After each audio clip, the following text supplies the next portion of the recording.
제가 최근에 금쪽 같은 내 새끼라는 프로그램을 굉장히 즐겨 보고 있습니다. 금쪽 같은 내 새끼라는 프로그램은 이제 부모가 너무 뭐라고 하죠? 육아하기가 어려운 아이들, 너무나 막말을 하고 부모에게 함부로 대하는 아이들을 가지고 상담 신청을 하는 거예요. 그래서 오은영 박사님을 통하여서 잘못된 점을 파악하고 수정 보완해 나가는, 금쪽 처방이라고 해서 수정 보완해 나가서 가정이 화목하게 되어지는 프로그램입니다. 이 부모들은 아이들이 부모에게 너무나 막말을 하고 함부로 대하는데, 특별히 아빠는 무서우니까 함부로 대하지 않아요. 특별히 엄마에게 막 욕을 하고 함부로 대하는 이 행동들이 많은데요. 그 모습을 볼 때마다 야, 진짜 저 아이 너무한다, 진짜 너무 황당하다라는 생각이 절로 듭니다. 그런데 놀라운 반전이 있어요. 그 프로그램을 볼 때 놀라운 반전이 있는데, 아이들의 속마음 인터뷰라는 게 있습니다. 아이들의 속마음 인터뷰를 하는데, 그렇게 엄마에게 욕을 하고 엄마에게 폭력을 가하는 그 아이들이 엄마는 어떻게 생각해? 라고 속마음 인터뷰를 하니까 뭐라고 하는지 아십니까? 엄마를 너무 사랑한대요. 엄마를 너무 사랑하고 이 세상에 엄마밖에 없다는 거예요. 그런데 그 아이의 행동을 보면 엄마에게 심한 욕설을 하고 엄마를 심하게 폭행하거든요. 그 아이들의 행동 패턴을 보면은 굉장히 말과 행동이 다르다, 모순적인 행동을 보일 때가 있다는 겁니다. 자, 그러면 그 아이가 잘못된 걸까요? 그 행동을 본 오은영 박사는 아이를 탓하지 않습니다. 누구를 탓하냐면 그 부모의 행동을 보면서 부모의 행동을 지적합니다. 그러면 그 부모는 기분 나빠하는 것이 아니라 자신의 행동들에 대해서 인정하고 그 행동들을 수정해 가기 시작을 해요. 그래서 그 금쪽이네 가족은 화목한 가정으로 점점 변화되어지는 과정을 볼 수가 있죠. 제가 이 프로그램을 보면서 느낀 것이 있어요. 어떤 것이 느껴졌냐면, 모든 문제의 근원이 그 당사자에게 있는 것은 결코 아니구나. 오늘 설교의 제목을 함께 읽어볼까요? 시작.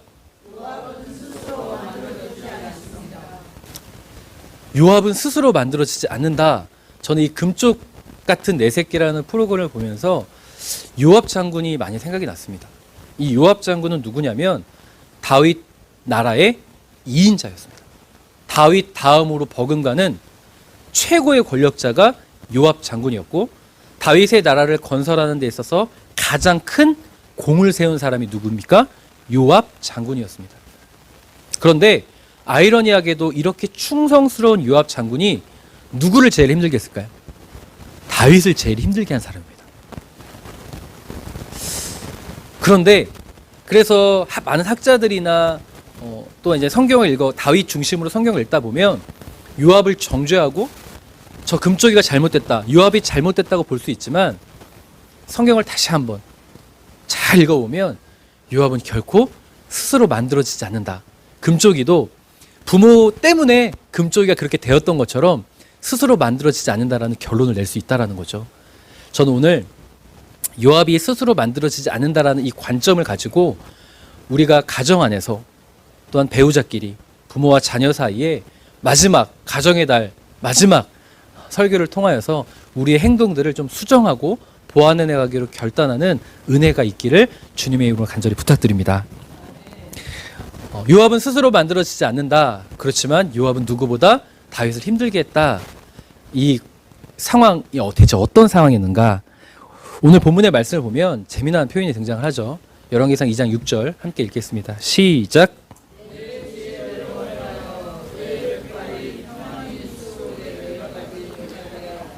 아멘.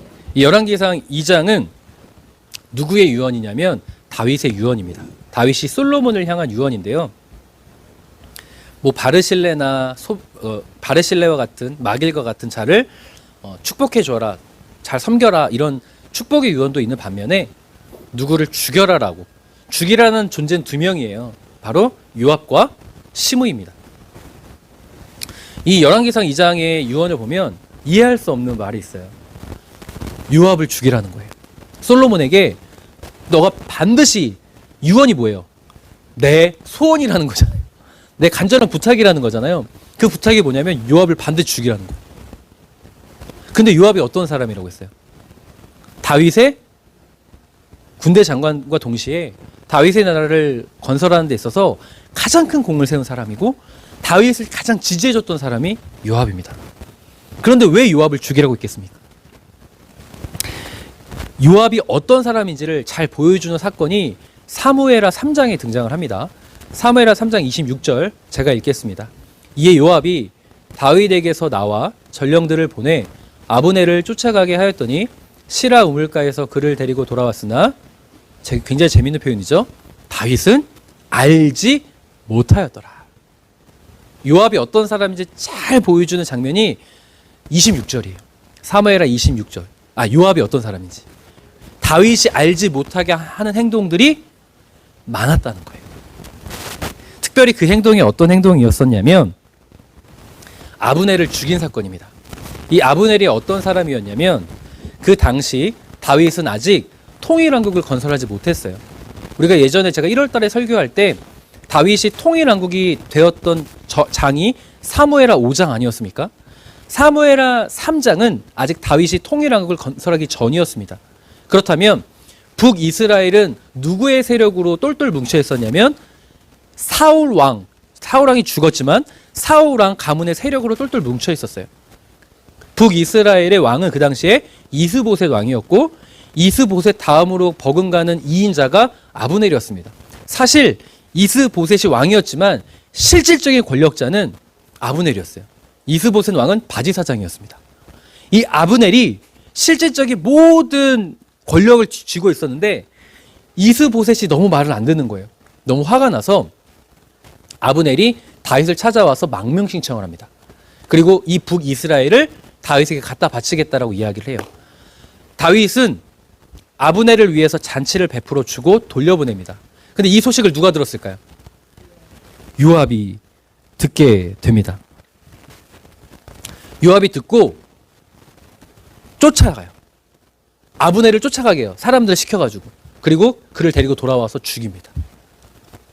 왜 죽였냐면 요압의 동생이었던, 친동생이었던 아사엘이라는 사람이 있어요. 이 아사엘을 누가 죽였냐면 아브넬이 죽였었습니다. 예전에. 그렇다 보니까 요압은 복수심에 가득 차 있었던 거예요. 내 동생을 죽인 아브넬을 저렇게 돌려보낸다고? 용서할 수가 없었던 거예요. 그래서 다윗이 알지 못하게 26절의 말씀처럼 알지 못하게 쥐도 새도 모르게 아브넬을 죽입니다. 근데 이 사실은 알려지게 되죠. 그래서 제가 기록해 놓지 않았지만 29절을 보면, 사무엘하 3장 29절을 보면 다윗은 요압을 향하여 정말 강렬할 정도로 심한 저주를 퍼붓습니다. 그런데 성도님들, 다윗이 요압을 심하게 저주를 퍼붓는 이 장면, 그리고 우리가 방금 읽었었던 본문 2장 5절과 6절을 보면 요압을 죽이라라는 이 유언,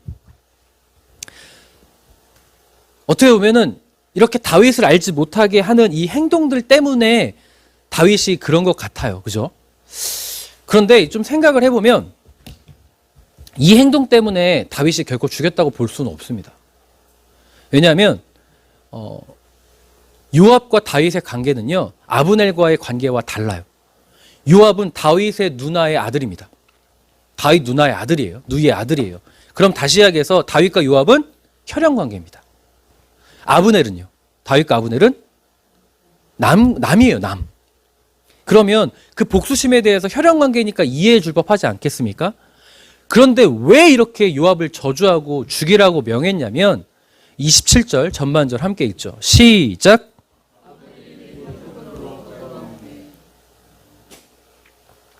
아브넬을 죽인 장소가 어디라고 밝히고 있냐면 헤브론입니다. 헤브론. 대체 이 헤브론이 어떤 의미가 있는가? 여호수아 21장 13절 전반절을 보면 제사장 아론의 자손에게 준 것은 살인자의 도피성, 굉장히 중요합니다. 살인자의 도피성 헤브론과 그 목초지요. 헤브론은 어떤 곳이냐면 살인을 저지른 자들이 도망가서 보호받을 수 있는 곳이 헤브론이었어요. 아브넬도요, 보험을 들어둔 거예요. 아브넬도 요압 장군과 그 남유다의 사람들이 자신에 향한 적개심이 있다는 걸 알까요, 모를까요? 알아요. 그래서 다윗에게 망명을 요청했지만 그가 집중적으로 가고 오고 출입했던 곳은 어디냐면 헤브론이에요. 살인자의 도피성이기 때문이에요. 자기가 보호받을 수 있다라는, 그래도 하나님의 말씀이잖아요. 율법이잖아요. 그래서 간 건데 세상에 아브넬은 어디서 죽였어요? 아브넬을 헤브론에서 죽인 겁니다. 자, 그러면 요압은 다윗과 혈연 관계를 넘어서 다윗이 분노했던 이유가 뭐냐면, 너는 지금, 우리나라는 어떤 나라예요? 하나님 말씀의 중심으로 건설해가는 나라인데 너는 지금 하나님 말씀을 어겼다라는 그 분노가 가득했던 거예요. 그러니까 다윗의 중심을 우리가 볼 수 있는 거죠. 다윗은 철저하게 누구 중심이에요? 하나님 중심의 사람이에요.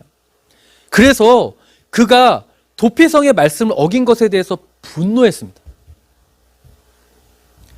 그러면 다시 이야기해서 이 요압 장군이 저주를 받고 또한 나중에 훗날에 유언의 죽임을 당하라고 했던 이것이 굉장히 타당해 보이겠죠. 그렇지만 저는 그게 그렇게 타당해 보이지가 않아요. 왜냐하면, 자 보세요 성도님들, 내가 저주를 받았어요. 마태복음 16장에서도 베드로가 예수님께 아주 심한 저주를 받지 않습니까? 너는 마귀라고 해요. 예수님께서 너는 나를 넘어지게 하는 자로다라고 말씀하셔요. 그럼 베드로가 상처를 받았는데 예수님을 떠났었나요? 예수님과 같이 다녔죠. 그 말은 뭘까요? 내가 그 말에 대해서 수용을 했다는 거예요. 다시 이야기해서 사무엘의 3장 이후에 요압 장군이 다윗을 떠났을까요? 안 떠났을까요? 안 떠났습니다. 그런 저주의 훈계를 받았을 때, 그렇구나, 내가 도피성의 말씀을 어겼구나, 저는 요압 장군이 분명히 받아들이고 수용했다고 믿습니다. 그러면 도대체 왜 요압 장군이 이렇게 저주를 받고 나중에 유언을 받은 괴물이 되었을까요? 왜냐하면 다윗이 그냥 수용을 했다면 앞으로 그냥 잘 지내고 저주의 삶을 끊어내면 되잖아요, 발언을.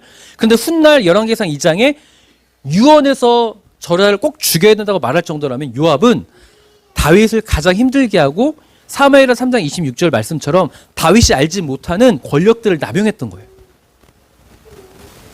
이게 단순히 요압만의 잘못일까? 저는 그렇게 생각하지 않는다라는 거죠.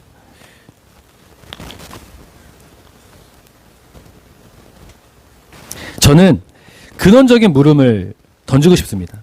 분명히 이 행동을 보면은, 이 행동뿐만 아니라 앞으로의 그 요압의 행실들을 보면은 요압이 잘못된 건 맞아요. 그렇지만 근원적인 물음을 던지고 싶은 것은 무엇이냐면, 다윗의 저주가 타당해 보이고 다윗의 분노가 타당하지만 그 앞으로 수용을 했지만 왜 점점점 괴물이 되었을까? 저주를 받았음에도 불구하고, 그렇지, 내가 도피성의 말씀을 어겼으니까 수용을 하고 달라진 삶을 살아야지라고 하면서 왜 괴물이 되었을까, 요압이? 그것은 전 다윗에게 있다고 보는 거예요. 그 이유가. 한번 찾아볼까요? 사무엘하 11장 1절 함께 읽겠습니다. 시작.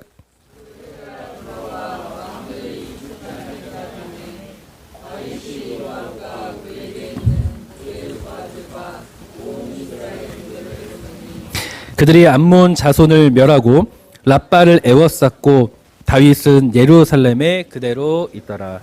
아멘. 성경에서 다윗의 큰 두 가지 범죄를 기록하고 있는 게 있습니다. 첫 번째 범죄는 우리아의 아내 밧세바를 범한 사건. 그리고 두 번째는 사무엘하 11장이고요. 두 번째는 사무엘하 24장에 인구조사를 한 두 가지 사건이 있어요. 그런데 굉장히 놀라운 게 사무엘하 11장과 사무엘하 24장의 두 가지의 큰 죄를 저지를 때 다윗을 가장 도와서 그 죄를 저지르게 했던 자가 요압입니다. 요압이 하고 싶어서 한 게 아니라 다윗이 시켜서 한 거예요. 자, 볼까요? 사무엘하 11장을 보면 암몬과의 전쟁을 치를 때 왕들이 출전할 때가 되었다고 분명히 기록하고 있습니다. 그래서 요압이 사람을 시켜서 그 라빠를 에워싸고 암몬의 수도에 라빠를 에워싸고 다윗을 모셔와라. 다윗 왕을 모셔와라라고 분명히 부탁을 합니다.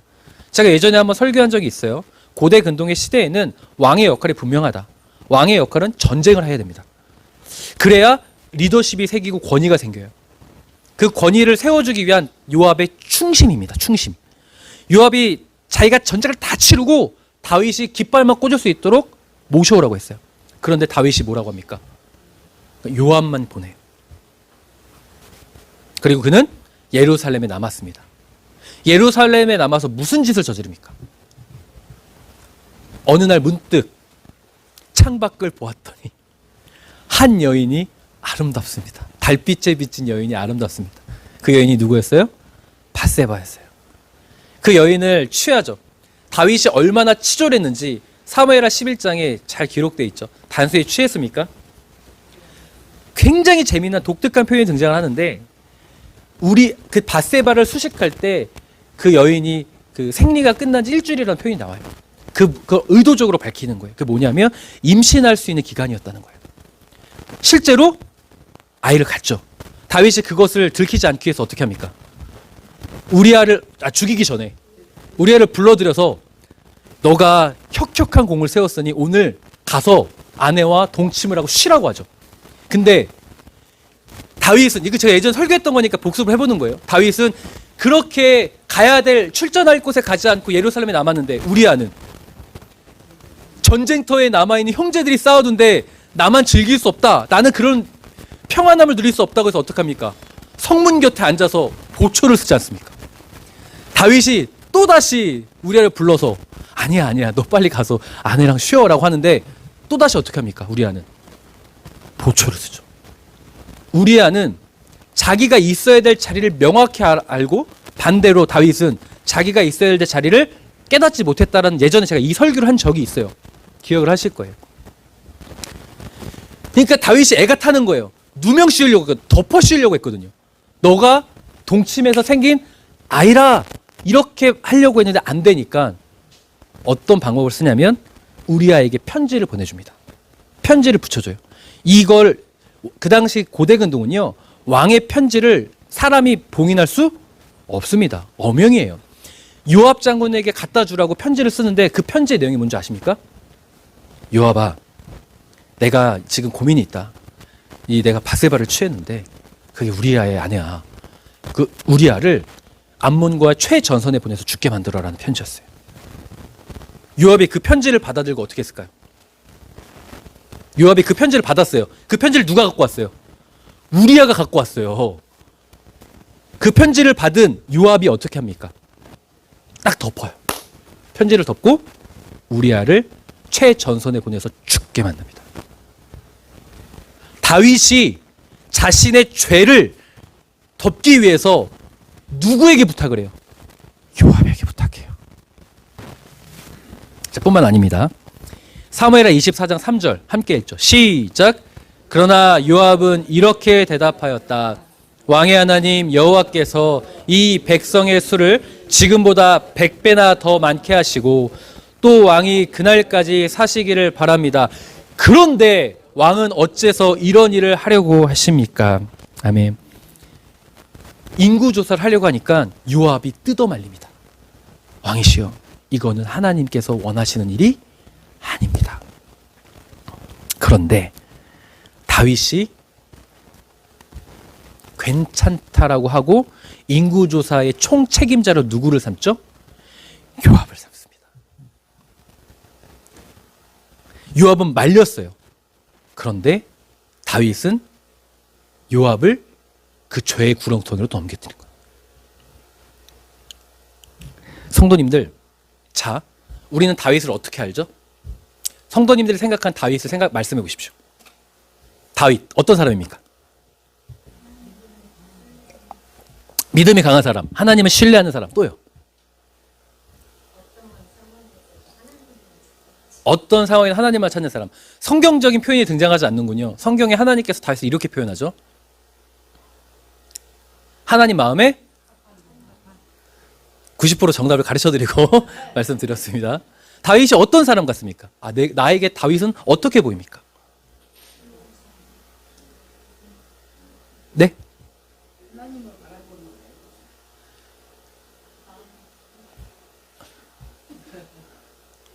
닮고 싶지 않나요? 그런 대답을 좀 기다렸는데 다윗은 신앙적으로 내가 너무 닮고 싶은 존재 아닙니까? 맞나요? 아멘입니까? 자, 이거를 생각하시고 이제 성도님들이 요압이 되어 보십시오. 내가 사무엘하 11장에 생각 편지를 받았어요. 하나님 마음에 합한 다윗이래요. 그리고 예전에 나를 저주했어요. 너 어떻게 헤브론에서 아브넬을 죽여? 하나님의 말씀은 헤브론에서는 절대로 살인자의 도피성이야. 아, 수용했어요. 그렇지. 다윗을 보니까 하나님의 말씀대로 사는 게 맞구나라고 수용했는데 그렇게 살아가야 되고 생각을 했는데 사무엘하 11장에 편지를 받았네요. 하나님의 말씀 지키기는커녕 죽이래요. 다윗이 어떻게 보입니까? 내가 요압이라면 뭘 고민해요? 그러니까 어떻게 보이냐고. 사무엘하 24장에 가볼까요? 자, 좋아요. 다윗이 조금 이상한 것 같아요. 사무엘 24장에 이게 구체적으로 말하죠. 이번에 아예 구체적으로 말해요. 내가 요압을 해보세요. 이건 하나님의 말씀과 어긋나는 겁니다라고 말려요. 그런데 다윗이 뭐라고 합니까? 괜찮대요. 자, 분명히 도피성에서 하나님의 말씀을 지키지 않는다고 나를 저주하고 나를 그렇게 창피를 줬던 다윗이 24장에 이거 하나님의 말씀과 어긋나는 겁니다가 말리는데 괜찮대요. 내가 요압이 되어 보십시오. 다윗이 어떻게 보입니까?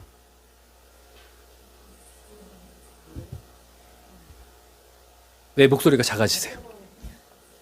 자, 요압 되기 전에 다시 돌아가 볼까요? 다윗이 어떻게 보입니까? 믿음의 사람이죠. 멋진 사람이에요. 닮고 싶은 사람이에요. 자, 모두가 다 그렇게 보고 있어요. 근데 내가 요압이 되어 보면 다윗이 어떻게 보일까요?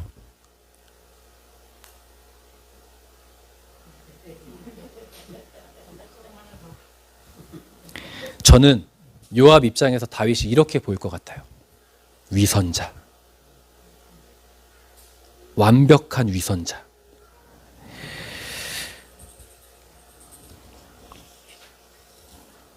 제가 목회를 하다 보면 예전부터 최근도 많이 듣는 이야기가 있습니다.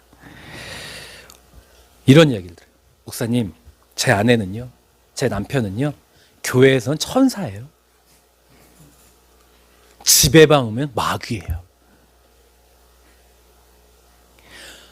아이고, 사람들 앞에서는 그렇게 좋은 사람이에요.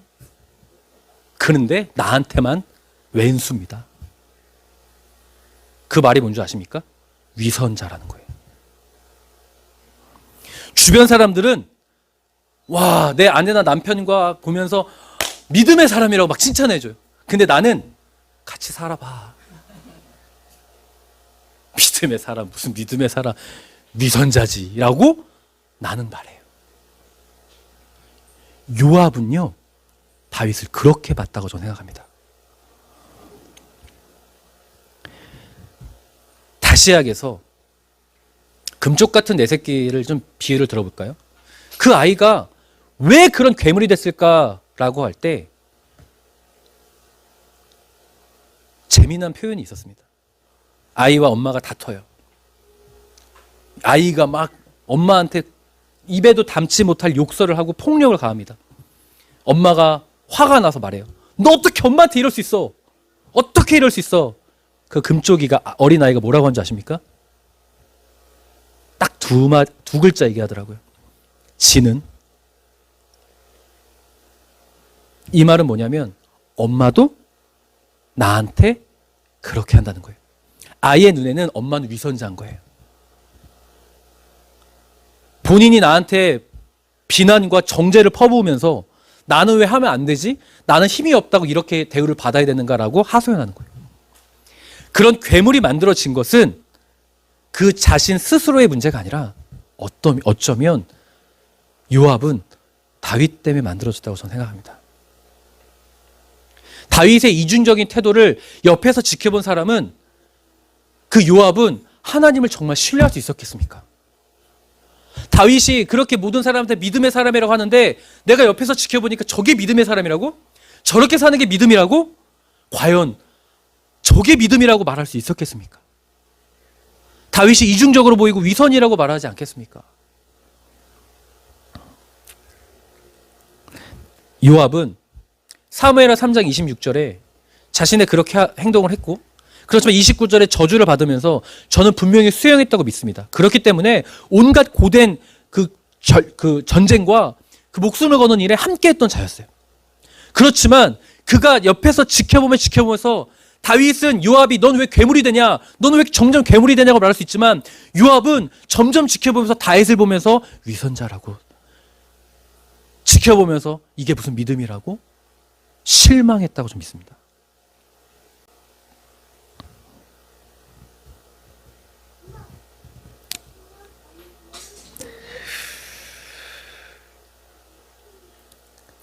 가정의 달 마지막의 설교로 제가 오늘 꼭 드리고 싶은 말씀이 있습니다.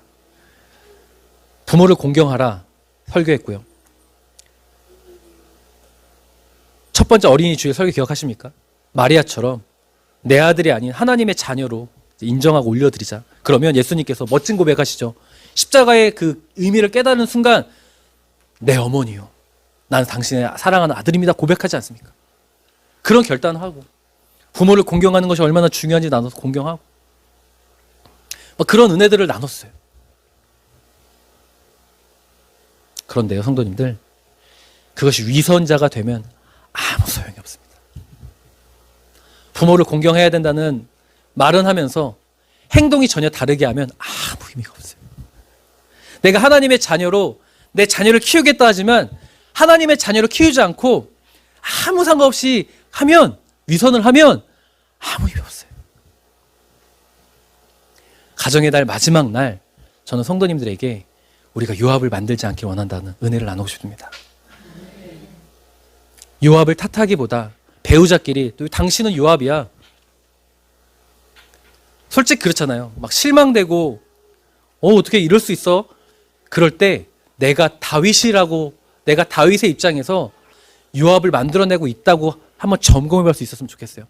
실망될 때, 근데 제가 이 설교를 하면, 꼭 이런 설교를 하면 성도님들 어떻게 받아들이는 줄 아세요? 당신이 요압이야 이렇게 받아들여요.